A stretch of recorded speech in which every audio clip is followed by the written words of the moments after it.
According pa kang Albert Einstein nga sa dihang gidonate niya iyang utok sa, di ba, pagkamatay niya, ingon man siya nga idonate na akong utok sa itong foundation.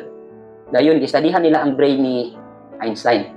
Then na-notice nila nga sa ka-genius ni Einstein ang nag-function ra sa iyang brain 1/4 ra. Na-imagine 1/4. Nya naabot na inato ka taas nga IQ, inato siya ka grabe siya ka bright. Na how much more kung ang imong utok ga-function siya full ang iyang function. So grabe gyud ka bright. So muna nawala nga glory sa tao. So actually ang tao atong una bright gyud. Pero tungod kay nagdagan ang generation nya, nagkagrabe ang sala, na minus ko ang iyahang paguna-una. Tungod bitaw na karon, ay mga taron, bubo kayo, di kay hinumdum, di ka daghan ang mga factors. Sige, pagkaog, magic sarap, no? Puro na gyud mga limtanon,